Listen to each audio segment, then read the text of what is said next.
नमस्कार। ओम साई राम। सभी भक्तों को आज साईवार की बहुत बहुत शुभकामनाएं। हर हफ्ते की तरह आज भी हमारे बीच में सुमित पौंडा भाई जी आए हैं। एंड भक्तों के जो मन में विचार होते हैं उसे दूर करने में हमारी मदद करते हैं सुमित पौंडा भाई जी। तो चलिए स्वागत करते हैं। ओम साई राम भाई जी। ओम साई सुजय जी। ओम साई। जी। लगता है काफी ठंड पड़ रही है वहां पर भोपाल में भी। जी 3.5 डिग्री है इस समय। अच्छा। हम सोच के भी डर जाए। हम यहाँ 15 12 15 में ही पस्त हो लेते हैं। जी जी नहीं, अभी तो 2-3 दिन से काफी अच्छा चल रहा है यहाँ पे माहौल। चलिए। हाँ, संक्रांति आ रही है सामने तो जी उस टाइम जी रहती है। तो भक्तों, हर हफ्ते की तरह सुमित पौंडा भाई जी हमारे बीच में प्रस्तुत हैं। आप में से जो भक्त अपने सवाल पूछना चाहते हैं अपना हैंड रेज करें, या फिर अपने आप को अनम्यूट करके भी सवाल पूछ सकते हैं, या चैट बॉक्स में आप अपना सवाल डाल दें।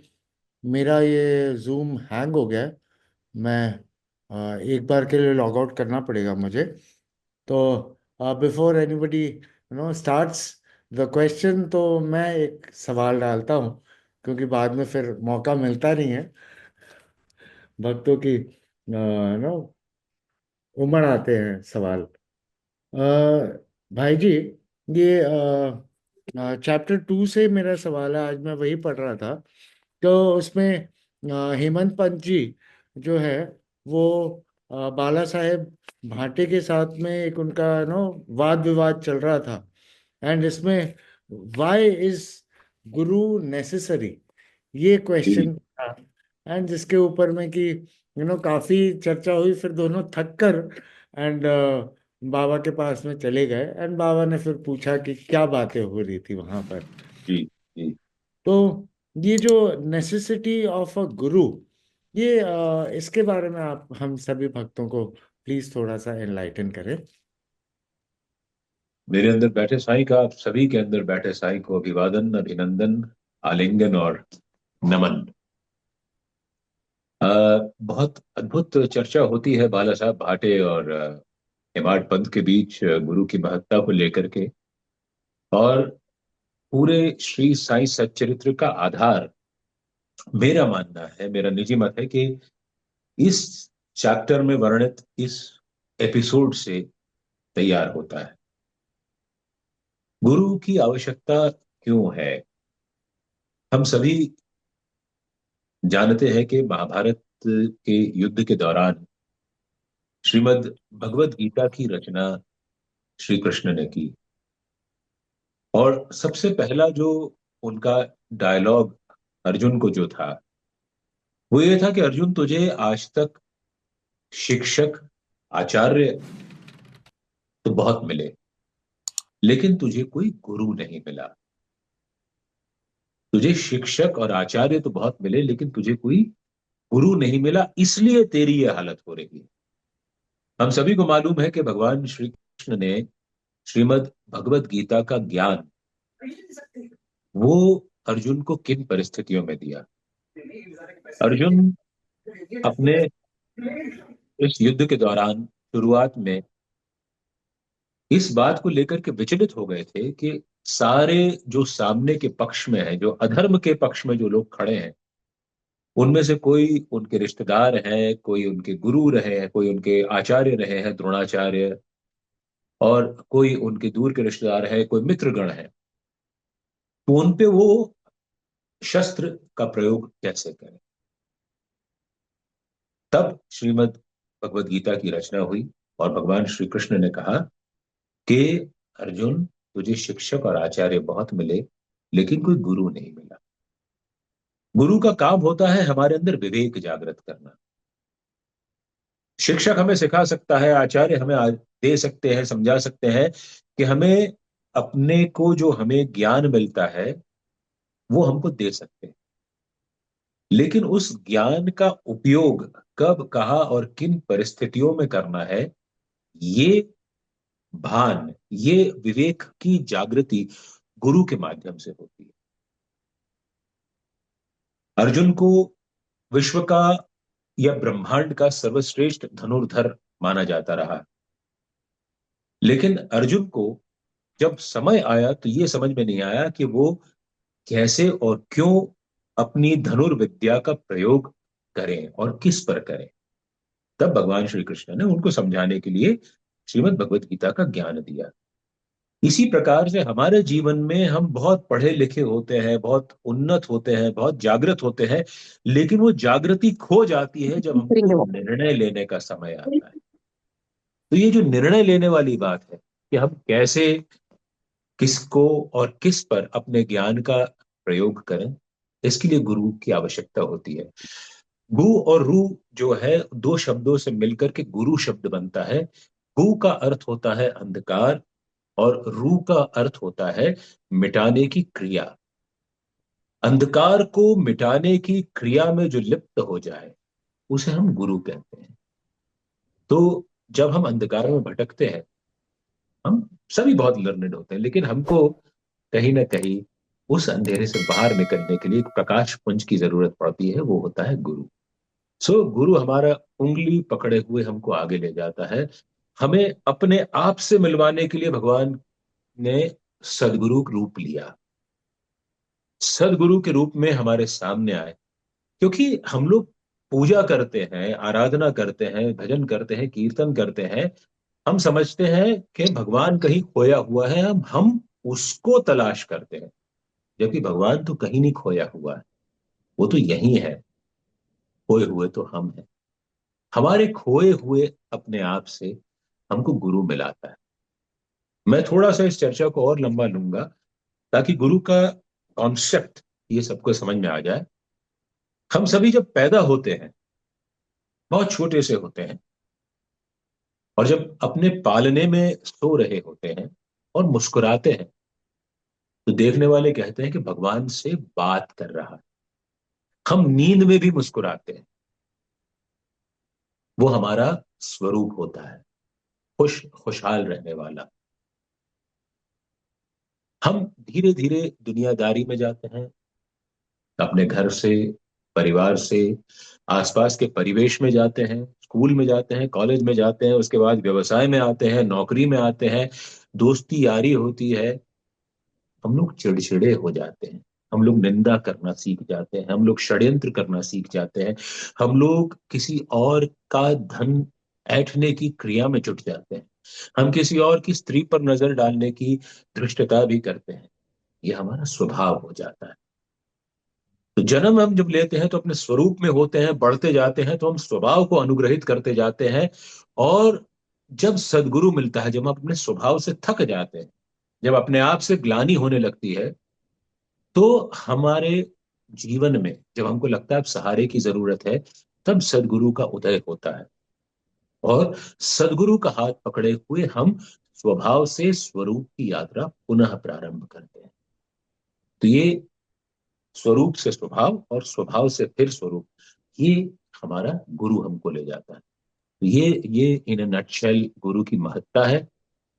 और मुझे लगता है कि इससे ज्यादा यदि चर्चा करनी है हमको, तो बहुत लंबा समय चाहिए होगा, क्योंकि गुरु एक ऐसा वृहद और विशाल टॉपिक है जिसपे घंटों चर्चा हो सकती है। श्री साई चरित्र से हम बहुत सारे एग्जाम्पल्स ले सकते हैं, लेकिन उसके लिए 40 मिनट का समय पर्याप्त नहीं होगा, क्योंकि बहुत सारे लोगों के क्वेश्चंस छूट जाएंगे। I I hope Sujay ji, this for the moment satisfies your query about what guru is all about. Yes yes yes, thank you so much. भाई जी, अभी तक तो किसी का हैंड रेस भी नहीं आया, जी, किसी का चैट बॉक्स में भी क्वेश्चन नहीं आया। तो चलिए मैं एक ओके। चलिए, आपके अगर किसी को क्वेश्चन नहीं आया है तो मैं क्वेश्चन कर लेता हूँ सभी सुनने नहीं नहीं, वालों से। क्वेश्चन आ गए। हाँ, से ये आ गए कुछ लोग क्वेश्चन आ गए, चलिए ले लेते हैं। सेजल वखारिया जी ने अपना हैंड रेस किया है। चैप्टर जी 21 से उनका कोई कोई क्वेश्चन है। तो सेजल जी, जी जरूर जरूर, प्लीज आप प्लीज गो अहेड। गुरु जी, अभी आपने जो एक्सप्लेन किया अबाउट गुरु, जी मेरा उससे रिलेटेड भी एक प्रश्न है। जी how do we select guru? हम actually I am into Krishna devotee also, I am Narayan devotee also, I am Sai devotee also. So I keep on visiting temples, but I don't know how to select a guru and whose path should I follow. Sejal ji, to be very honest, we are absolutely disqualified to select a guru. जब हम अपने अंदर शिष्यत्व की भावना पैदा करते हैं तो गुरु हमें खुद खोजते हुए आ जाते हैं। हम जब शिष्य बनने को तैयार हो जाते हैं ना, तो गुरु अपने आप हमको ढूंढते हुए आ जाते हैं, बल्कि भगवान गुरु का रूप लेकर के हमारे पास आ जाते हैं। हमारे अंदर हम शिष्यत्व तो पैदा करें, हम अपने आप को ये ना समझे कि हम गुरु को सिलेक्ट करेंगे। गुरु को सिलेक्ट करने वाले हम कोई है ही नहीं, पर गुरु कौन हमको से सिलेक्ट करता है। पथ पे फॉलो करना, अभी वो भी इतना कंफ्यूजन है। Now I am into Bhagavad Gita, Sai Charitra I am reading since last 3 years. तो एज ऑफ जी, now I consider Sai Baba as my guru and I try to follow his footsteps के। जैसे अभी नव विद्या भक्ति है, समझ में नहीं आ रहा है, पर उसका कुछ अंश लेके उसको फॉलो करने की जरूर आपके कोशिश करती आपके हूँ। जीवन में साईं बाबा का पदार्पण हुआ है, मतलब कहीं ना कहीं आपने एक शिष्यत्व की भावना पैदा करके उन्हें अपनी ओर अट्रैक्ट किया है। जी।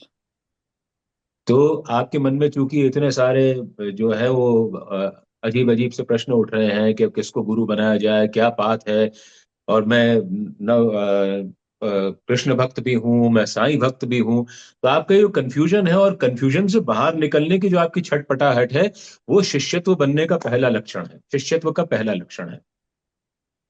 तो उस अंधेरे से बाहर निकलने के लिए जब हम छटपटाते हैं, तो कहीं ना कहीं गुरु का उदय होता है, और वो गुरु के रूप में साईं बाबा आपके जीवन में आ गए हैं। तो अब आप उनको उनको आप फॉलो करिए, उनके अ, चरण को ना पकड़े, मैं कहूंगा उनके आचरण को पकड़ें। क्योंकि चरण को पकड़ना तो बहुत ही सुपरफिशियल बात हो जाती है, हम उनके आचरण को पकड़ें तो हमारा जीवन तर जाएगा।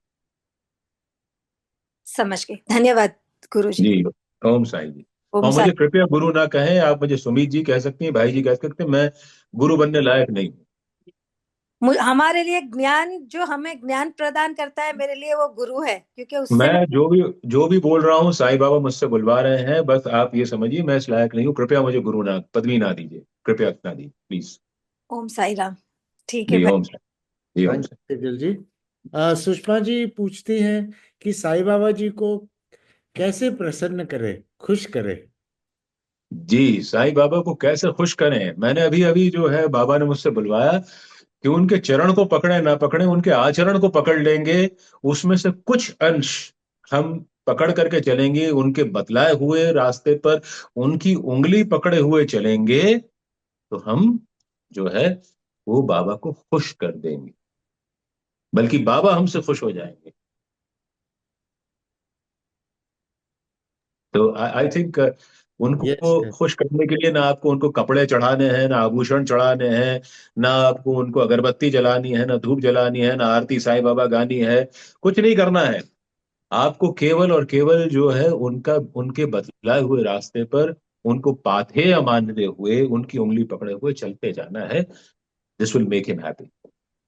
यस यस, या हाँ बिल्कुल एग्री। तो वही जी, आचरण में क्या फॉलो करना है? आपके लिए आचरण के लिए सबसे अच्छी जो रेडी रेकनर है, जो किताब है, उसको हम श्री साईं सच्चरित्र कहते हैं।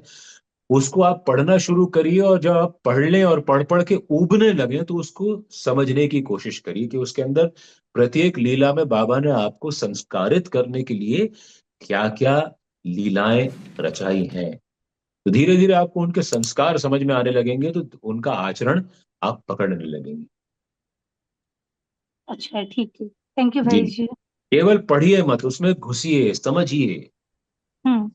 और समझेंगे तो हर बार वही लीला एक नया अर्थ देगी, क्योंकि ये जो है श्री साईं सच्चरित्र बाबा की कथा है, और कथा गंगा जो है वो सदैव बहती रहती है।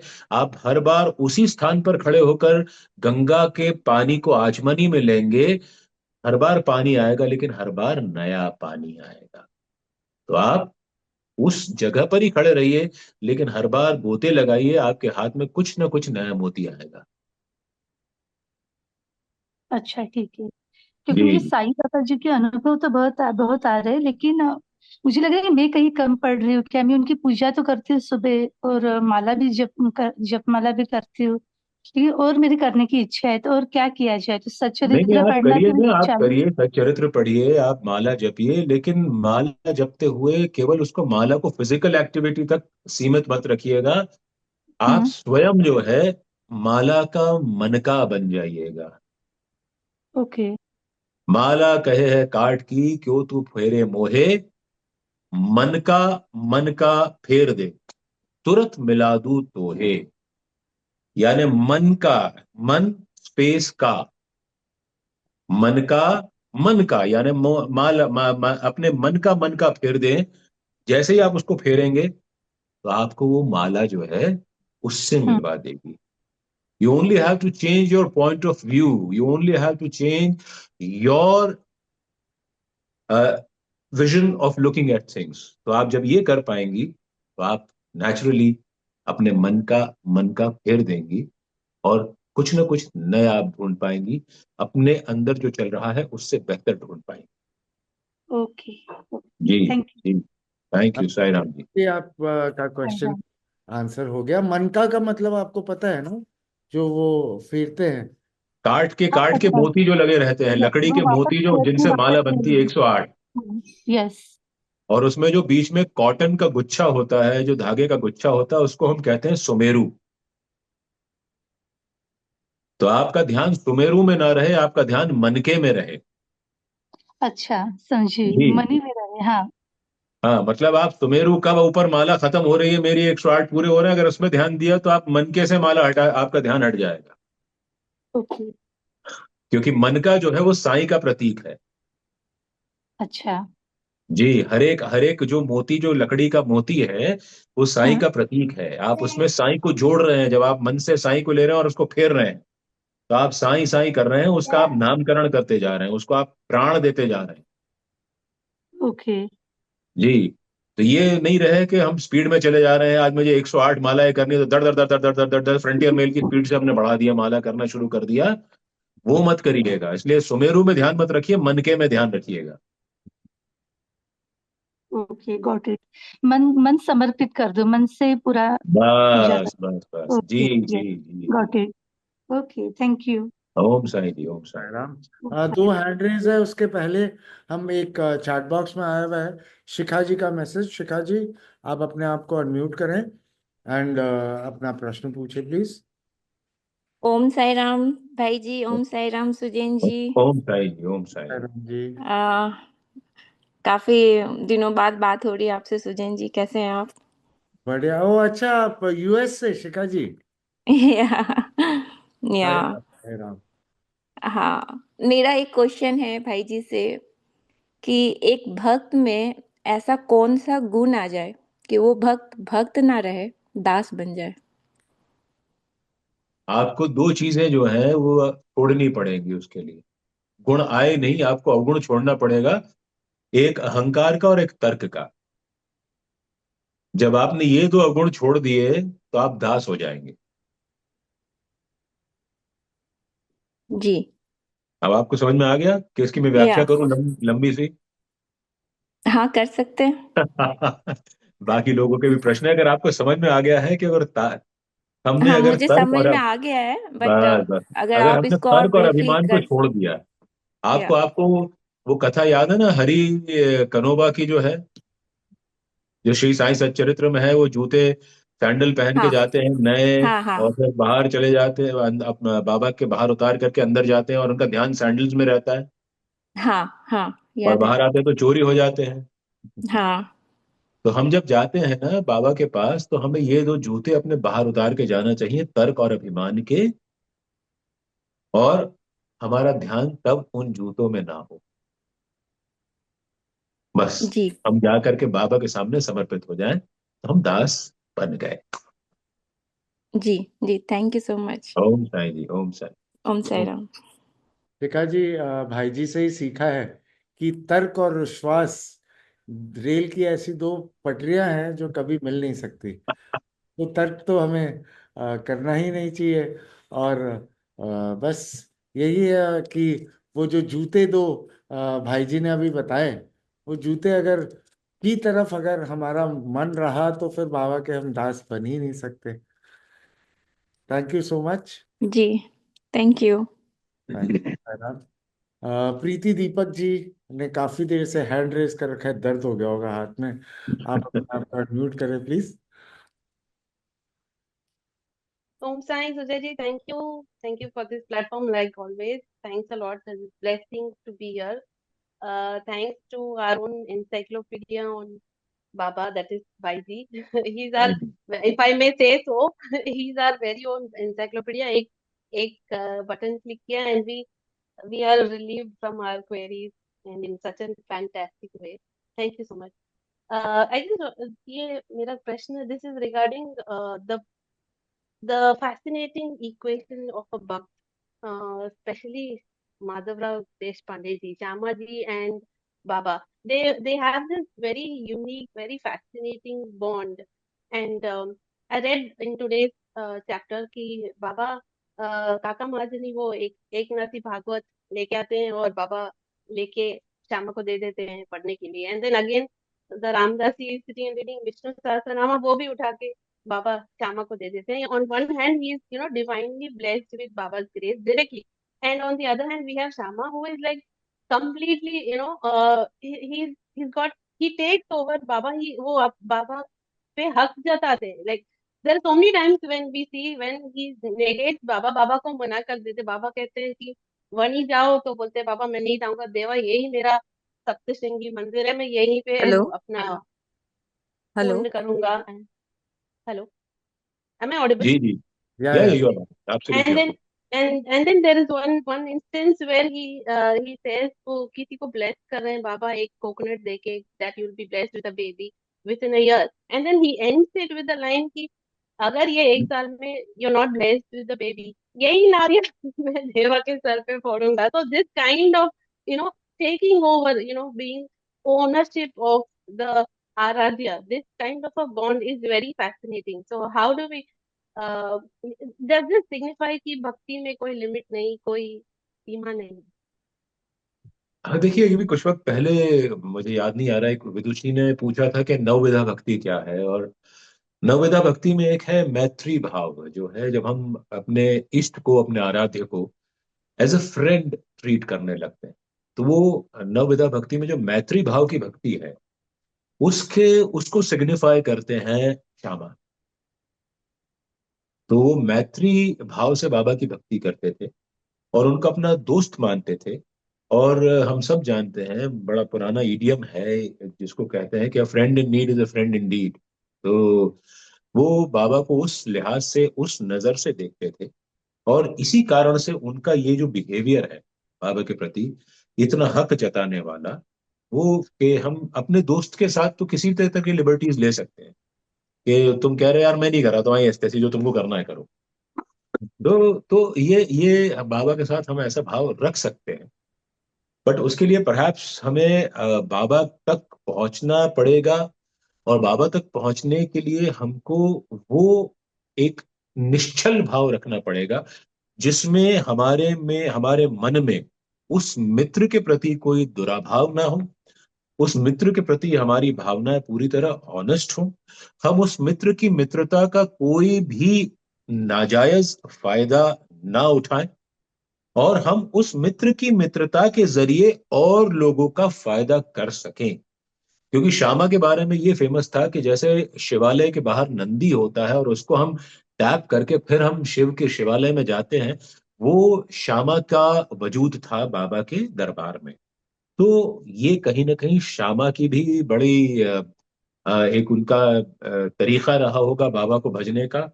और श्यामा, चूंकि हम सब जानते हैं, टीचर थे, और बाबा की जो मस्जिद माई की खिड़की थी, या खिड़की क्या थी, वो तो टूटी फूटी दीवार थी, वहां से एक छेद था, उससे जो है वो श्यामा का घर पास में था। और वो बाबा को कई कई आवाजों में, कई कई लहजों में बात करते हुए सुनते थे। उनका तबादला हो गया और 2-3 साल वो गए वहां पर, दूसरी जगह ट्रांसफर हो गया था बतौर शिक्षक। लेकिन जब उनको वहां पर मजा नहीं आया तो उन्होंने नौकरी से त्याग पत्र दे दिया और सदैव सदैव के लिए आकर के बाबा के चरणों में बस गए। आज हम में से कितने लोग हैं जो बाबा के प्रेम के लिए, प्रेम के चलते अपने कामकाज छोड़ के आ जाएंगे, अपनी नौकरी छोड़ के आ जाएंगे, अपना व्यवसाय छोड़ के आ जाएंगे? क्या हम इतनी तरह से, हम इतनी पूरी तरह से, इतनी शिद्दत से हमारी श्रद्धा उनके अंदर है? अगर है तो ठीक है, हम शायद उस लेवल पे जा पाएंगे, और अगर नहीं है तो फिर हम नहीं जा पाएंगे। तो अपने अंदर भी तो कुछ ना कुछ पैदा करना पड़ेगा कि हम साईं बाबा पर आश्रित रहें और उनको अपना सर्वे सर्वा मान लें, और ये मान के चलें कि जो कुछ भी होगा वो सब देख लेंगे। तो धीरे धीरे शायद हम भी बाबा से वो सुन सकेंगे कि मेरा तेरा 72 जन्मों का नाता है, और मैंने तुम्हारा उद्धार करने के लिए तो जन्म लिया है, जैसा उन्होंने श्यामा को कहा था। कहा। तो तो ये अपने अंदर भी पैदा करना होता है। बाबा सबके लिए है और वो हमारे लिए मित्रवत भी है। और कहीं ना कहीं अपनी भक्ति की जर्नी में हम लोग इस नौ विधा भक्ति के समस्त प्रकारों को आजमा सकते हैं। हम इन 9 के 9 तरीकों से बाबा की भक्ति कर सकते हैं, भले ही वो कुछ देर के लिए हो। कुछ देर के लिए मैत्र भाव आ जाए, कुछ देर के लिए अर्चना भाव आ जाए, कुछ देर के लिए हम आत्मनिवेदन वाली श्रेणी में चले जाएं, कुछ देर के लिए हम कथन में आ जाएं, कुछ देर के लिए हम श्रवण में आ जाएं। वो सारा साथ साथ में चलता रहता है, क्योंकि भक्ति के प्रकार की विशेषता होती है कि इसमें कोई ऊंचा नीचा नहीं होता, सब बराबर चलते हैं, कई बार साइमल्टेनियसली भी चल सकते हैं, कोई ऐसा उसमें नहीं है। So let's keep on practising. कहीं ना कहीं बाबा को भी ऐसा लगेगा कि हमारे जैसा दोस्त उनको भी चाहिए। Wow, fantastic. There's ji this one small thing. Mrs. Kappad in that chapter only, she's serving Baba, and then it's seen that Baba is serving her in return. There is something called Shakti part happening. हाँ जी। I didn't understand that.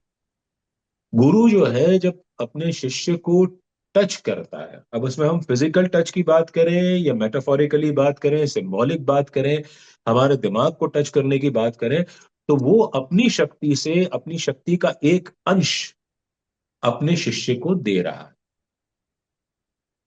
तो उसको हम कहते हैं शक्तिपात। It is transfer of energy.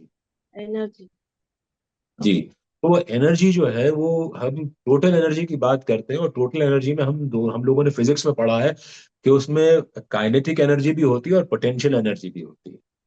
Hmm. तो वो जो काइनेटिक एनर्जी होती है वो कभी कभी हमको फिजिकली दिखती है, और कभी पोटेंशियल एनर्जी होती है वो मेंटल रूप से हमारे पास आती है। और हम सभी फिजिक्स पढ़ा हुआ, तो हम सब जानते हैं कि energy is never neither created nor destroyed, it only changes form. So from guru to shishya, it comes in some certain form. Super. Thank you so much. ठीक है, ओम साईं जी। ओम साई राम। भाई जी, आप तो हमें बाबा के साथ में केमिस्ट्री, फिजिक्स, ज्योग्राफी, हिस्ट्री सारी सिखा देंगे। सुजय जी, मैं यही कहता हूं कि हम लोग धर्म को जो है ना, वो केवल संस्कृत की लच्छेदार भाषा में, श्लोकों में, मंत्रों में उलझ कर रह जाते हैं। सब कुछ है, भूगोल भी है, भौतिकी शास्त्र भी है, रसायन शास्त्र भी है, सब कुछ है धर्म में। बिल्कुल सही कहा भाई जी। एक्चुअली क्या है, हम वो रूढ़िवादी बन हाँ। जाते हैं and अंधविश्वासी बन जाते हैं, एंड फिर खुद ही धक्का खाते हैं, एंड फिर दूसरों को दोष देते हैं। यही आज के जमाने की फितरत है। चलिए, जी काफी क्वेश्चंस है, समय व्यर्थ नहीं करते हैं। प्रतीक्षा जोशी जी ने अपना हैंड रेस कर रखा है। प्रतीक्षा जी, अपने आप को अनम्यूट कर लें प्लीज, और अपना ओम प्रश्न। साई राम। ओम साईं जी। भाई जी, मुझे पूछना था, एक तो आत्मनिवेदन, जी उसको थोड़ा सा एक्सप्लेन कीजिएगा। और दूसरा, जब हम बोलते हैं कि हम बाबा को सरेंडर कर रहे हैं, जी मुझे लगता है कि मैं सरेंडर की हूँ, मतलब मैंने कंप्लीट जी कर दिया है सरेंडर जी खुद को। जी। तो उस टाइम पे जब कोई तकलीफ आती है, तो मेरा बिहेवियर कैसा होना चाहिए कि मैं समझूं कि हाँ, सही में हो गया है कि कुछ बचा है अभी। ये दो सवाल थे आपके मेरे। प्रश्न के अंदर ही आपका जवाब है। कैसे? आत्मनिवेदनम जो है, वो भक्ति का नवा प्रकार बताया गया है। श्रवण, कीर्तन, स्मरण, पाद सेवनम, अर्चनम, वंदनम, दास्यम, सख्यम और आत्मनिवेदनम, ये भक्ति के जो 9 प्रकार। इसमें आत्मनिवेदनम जो है वो सबसे कठिन होता है उसको अचीव करना।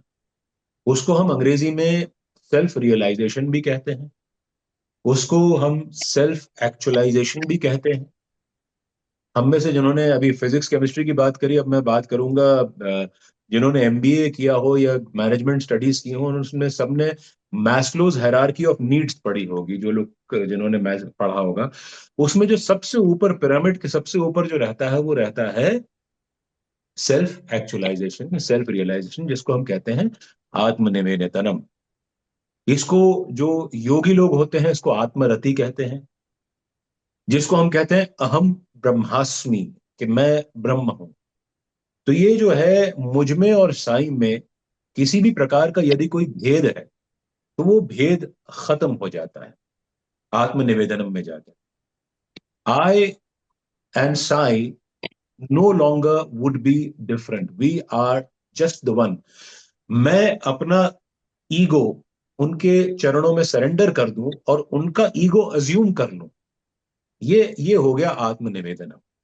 इसके लिए मैं आपको छोटे छोटे एक दो इंस्टेंसेस श्री साईं सच्चरित्र से आपके साथ डिस्कस करूंगा, शायद उससे आपको क्लियर हो जाए। ठीक है।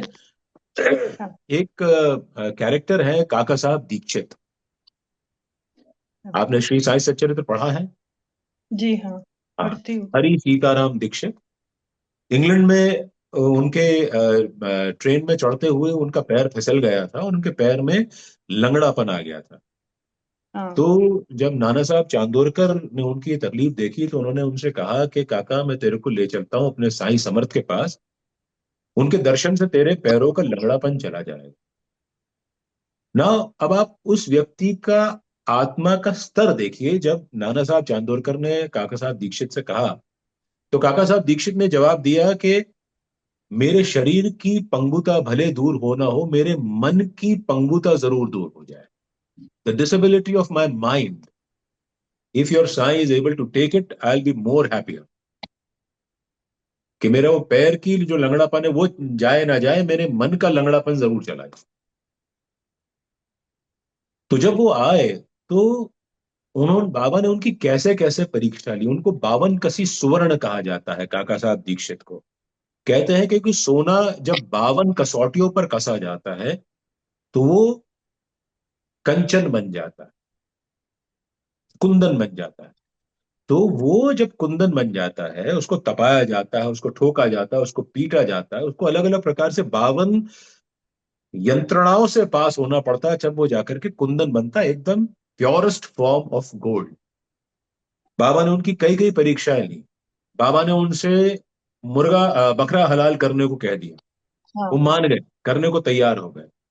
बाबा ने उनसे कहा कि अब तुम 13 महीने तक नीचे नहीं उतरोगे, तुमने दीक्षित वाड़ा बनवाया, तुम ऊपर जाओ और तुम केवल वहां रहोगे, मेरे दर्शन करने भी नहीं आओगे, और वहां बैठ करके तुम केवल और केवल धार्मिक पुस्तकों का अध्ययन करो। उनकी बेटी जो है, उसके ऊपर अलमारी गिर पड़ी, उसकी डेथ हो गई, और बाबा के पास वो आए, तो बाबा ने उनको रामायण पढ़ने को दी, और जो पन्ना उन्होंने खोला वो किष्किंधा कांड का पन्ना था। किष्किंधा कांड हम सब जानते हैं कि बाली और सुग्रीव का जब युद्ध हुआ, और उसमें जब बाली की डेथ हुई और बाली और राम के बीच जो डायलॉग है, उसको किष्किंधा कांड में लिया गया है। तो वो डायलॉग जो है, वो बाबा ने उनको उनकी बेटी के डेथ के समय पढ़ने को दिया। उन्होंने बाबा के अफ्लिक्शन में आकर के अपनी वकालत, he was a very accomplished advocate, उन्होंने अपनी वकालत भी छोड़ दी। और बहुत सालों बाद जब वो बाबा के पास थे, तब एक राजस्थान के राजघराने का एक राजकुमार का उनके पास मुकदमा आया, और वो उनका पुराना फ्रेंड था। उसने जब बहुत प्रेस किया उसको, तो उसने बाबा से इजाजत मांगी कि बाबा, क्या मैं इसका मुकदमा लड़ लूं? तो बाबा ने कहा, हाँ तू लड़। लड़े, जीते, और कहते हैं कि उनको फीस के तौर पे, यार मतलब जो नजराना होता है, क्योंकि फीस तो दोस्त से ले नहीं सकते थे, संदूक भर के सोने और चांदी की ईंटें उसने प्रेजेंट कर दी। वो पूरा का पूरा संदूक ला करके काका साहब दीक्षित ने बाबा के सामने रख दिया, और बाबा ने पूछा, ये मेरे सामने क्यों रखा है? काका साहब दीक्षित ने कहा, बाबा ये मेरे किसी काम का नहीं है, ये सब तुम्हारा है। बाबा ने उससे पूछा, तू सच कहता है ये मेरा है? उसने, काका साहब दीक्षित ने कहा, हाँ बाबा ये सब तुम्हारा है। और बताते हैं उस समय कुछ लोग वहां पर थे, एडवोकेट अवस्थी थे और कुछ लोग थे, जस्टिस अवस्थी थे, उन्होंने कहा कि बाबा ने उसके देखते देखते पूरा का पूरा संदूक से वो सोने चांदी की ईंटें निकाल करके सबको बांट दी और संदूक खाली हो गया और उनके चेहरे पे शिकन तक नहीं आया। तो ये आत्मनिवेदन की स्थिति है जहां पर हम अपने परमात्मा से एकाकार हो जाते हैं। तो ये जो होता है कंप्लीट सरेंडर से होता है। हम लोग तो कहते हैं ना कि हमने सरेंडर कर दिया, हम लोग नहीं कर पाए हैं सरेंडर अभी तक। हमारा जो है वो मन माया में उलझा हुआ है, हमारा मन जो है वो तमाम प्रकार के झंझटों में उलझा हुआ है। तो हमारा सरेंडर अभी कंप्लीट नहीं हुआ है। जब हमारा सरेंडर कंप्लीट हो जाएगा और जब हम ये समझेंगे कि हमारे और साईं में कोई फर्क नहीं है, मेरा अगर कुछ बिगड़ेगा तो साईं का बिगड़ेगा, जब हमारे मन में ये भाव उत्पन्न हो जाता है तो साईं हम हमारे प्रति उत्तरदायी हो जाते हैं। जब वो हम उनको उस उत्तरदायित्व से आजाद नहीं करने की स्थिति में होते हैं, तब हम समझते हैं कि हमारा आत्मनिवेदनम अब स्वीकार हो गया है, संपूर्ण। थैंक यू भाई जी। तो बहुत। प्रतीक्षा जी, अभी हमारी प्रतीक्षा चल रही आत्मनिवेदन के रास्ते में। हाँ, फिर ठीक अभी है। और एफर्ट्स लेने पड़ेंगे। अरे बहुत कुछ जानना है हम सभी को, हम सभी को और जैसे बाबा के रास्ते पे चलना है। प्रॉब्लम आती है ना, तब एक बार तो हम बोल देते हैं कि बाबा आप देखो, मुझे नहीं पता क्या जी होना है, आप देखोगे। जी लेकिन जी। जब कभी फिर से एक थॉट आ जाता है गलती से अंदर, तो ऐसे लगता है यार ऐसे कैसे। जब मैंने बाबा को बोल दिया बाबा देखेंगे, तो फिर इसमें मैं फिर से क्यों सोच रही हूँ। तो मतलब ये मेरा कंप्लीट सरेंडर नहीं है अभी तक, है ना। अभी अभी अभी ऐसे अभी ही। बचा हुआ है, बचा हुआ है, लेकिन हो जाएगा, हो जाएगा। आपके मन में ये भाव आया तो कहीं ना कहीं बाबा आपकी मदद जरूर करेंगे। Thank you. ओम साई जी। बहुत अच्छा लगा। Thank you. ओम साई राम। ओम साई जी। सुजय जी अगला प्रश्न ले लें। ओ सॉरी, मैं म्यूट पे था, मैंने ध्यान नहीं दिया। जी, जी चैट बॉक्स में हैंड रेज हुआ है प्रेमा जी का और मोनिका जी, इन दोनों के लास्ट हम दो प्रश्न लेंगे। जी। प्रेमा जी, आप अपने आप को अनम्यूट करें एंड अपना प्रश्न पूछें प्लीज। प्रेमा अलमत जी, आपका कोई प्रश्न है या आपने बस ऐसे ही हाई करने के लिए नो वो हैंड रेज किया? आई आई थिंक थिंक कुछ। प्रेमा जी नहीं है अभी हाँ, अब। सब अभी तो थी। एनीवेज, मोनिका जी, मोनिका ओहरी जी, आपसे रिक्वेस्ट करता हूँ आप अपने आप को अनम्यूट करें एंड अपना ओम प्रश्न। साई राम। ओम साई ओम राम। साई जी। आ, बहुत अच्छा लगा सुन के कि हम लोग सच में अपनी प्रॉब्लम बाबा को तो दे देते हैं, पर जब बहुत टाइम लग जाता है तो लगता है बाबा हमारी सुन नहीं रहे हैं। जी ये एक फीलिंग आती है ना। बिल्कुल हम आती है, गलत मेरे साथ भी आती है, मैं और आप कोई अलग अलग नहीं है। हाँ, तो ये एक फीलिंग आती है। और बहुत लगता है कि पता नहीं बाबा ने शायद हमने बहुत बुरे बुरे कर्म करे हैं कि हमारे कष्ट नहीं करते हैं। ऐसा होता है क्या, कुछ है?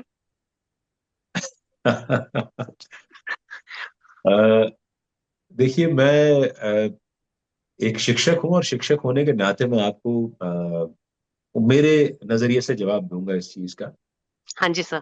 कि जब हम छोटे होते हैं, क्लास नर्सरी में जब हमारा दाखिला कराया जाता है, प्री नर्सरी में कराया जाता है, हाँ फिर हम जी। KG1 KG2, उसके बाद fifth eighth tenth twelfth, then graduation, post graduation, PhD, DLED, फलाना धमाका, हम कहीं भी जाते हैं हाँ जी।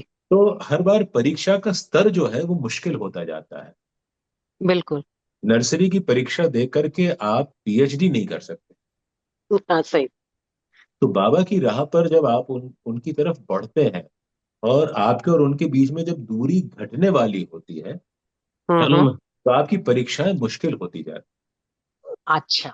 ओके। हैं। हाँ, जब आप भक्ति की शुरुआती सीढ़ी पर हैं, जब हाँ आप जी। केवल चमत्कारों से प्रयोजन रखते हैं और चमत्कारों से चमत्कृत होते रहते हैं, तब वो आपको बड़ा इजी लगता है वहां पर। लेकिन जब आप बाबा की राह पर बढ़ने लगते हैं और आप कोशिश करते हैं कि आप साईं को कहीं पकड़ सकें, तो धीरे जी। धीरे आपकी परीक्षाएं मुश्किल होना शुरू हो जाती हैं। तो इसको हम बाबा की परीक्षा कह सकते हैं। इसको हम ये नहीं माने कि हमारे कोई बहुत बुरे कर्म होंगे, लेकिन हाँ जी। बाबा की राह पर चलते हुए परीक्षाएं तो उत्तम प्रकार की होती हैं। लेकिन बाबा की परीक्षाओं के साथ विशेषता ये होती है कि यदि आपने उनका हाथ पकड़ लिया तो फिर वो आपके बिहाफ पे वो एग्जाम पेपर भी लिख देते हैं, वही इन्विजिलेशन भी करते हैं, वही एग्जामिन भी करते हैं, आपकी कॉपी जांचते भी वही, और वही रिजल्ट भी डिक्लेयर कर देते हैं।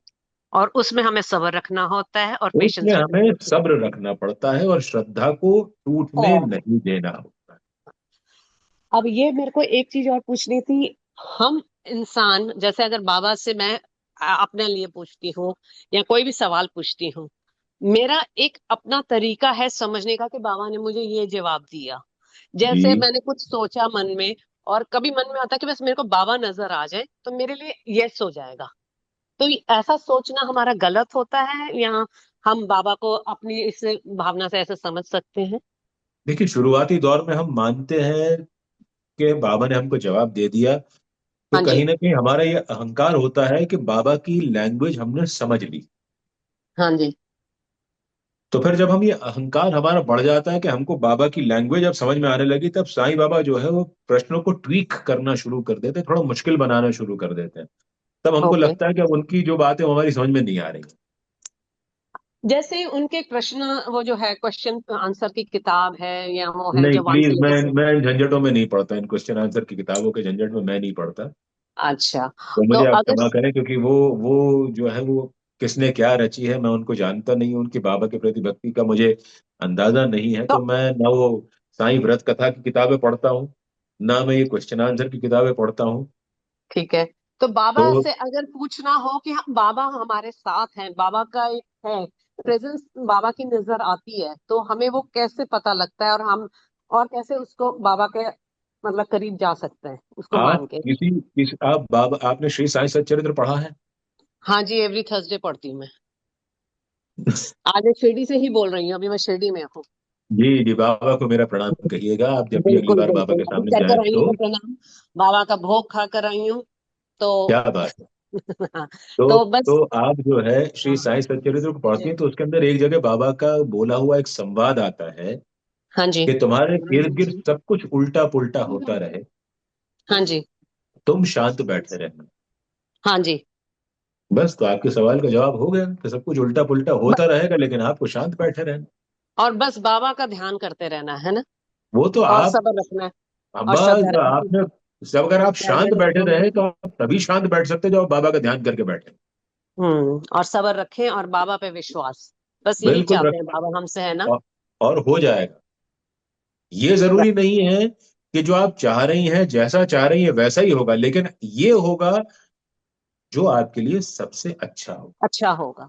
हाँ, बस खराब नहीं होगा, ये बात तो है। ये तो बाबा बस कभी, बस। जब बाबा के चरणों में चले गए, ये तो समझ में आता है कि जब बाबा के चरणों में चले थे वो बिगड़ने नहीं देते हमारे काम। ठीक है, उस काम को ठीक होने में बहुत समय लगता है, लेकिन उनके आगे से मतलब बस यही है कि हम अपना विश्वास बनाए रखें। बस बस बस। ठीक है, चलिए, बस यही। साईं के लिए आपको एक बात याद रखिए, होता कुछ है, दिखता कुछ है, और समझ में कुछ और आता ये आपने आज मेरे दिल की बात, मेरे को जो सुनना था शायद वही कह दिया आपने बस। है। बाबा लेकिन ने कहलवा दिया।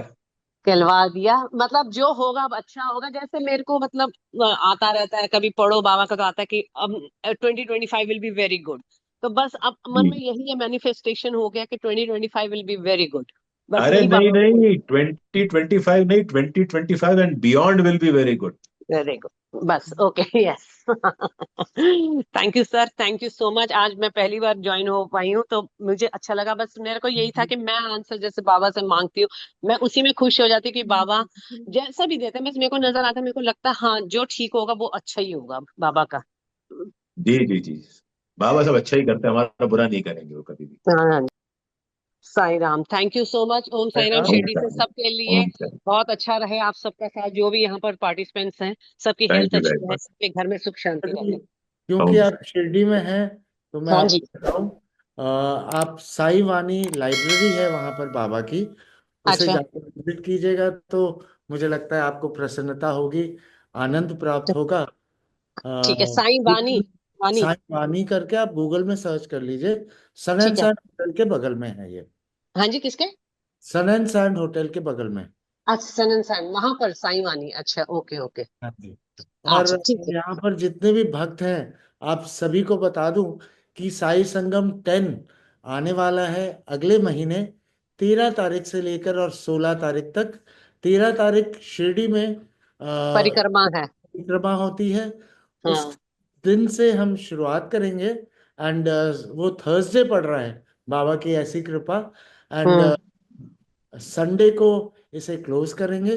ग्लोबल महापारायण में जो भी जुड़ा हुआ है, मैं आप सभी को बताऊं कि ये फर्स्ट फिजिकल ग्लोबल महापारायण होगा, जहां पर कि भक्त बाबा का पारायण भी करेंगे, एंड बाबा के उस पारायण के नाटक भी वहां पर लाइव प्रस्तुत होंगे। साथ में सुबीत पौंडा भाई जी भी वहां पर हमारे बीच में रहेंगे। तो अगर आप जुड़ना चाहें तो वेट कीजिएगा। मंडे तक हम सभी डिटेल्स आपके पास में प्रस्तुत करेंगे, उसके बाद में हम्म। ज्वाइन कर सकते हैं। ठीक है। Thank you.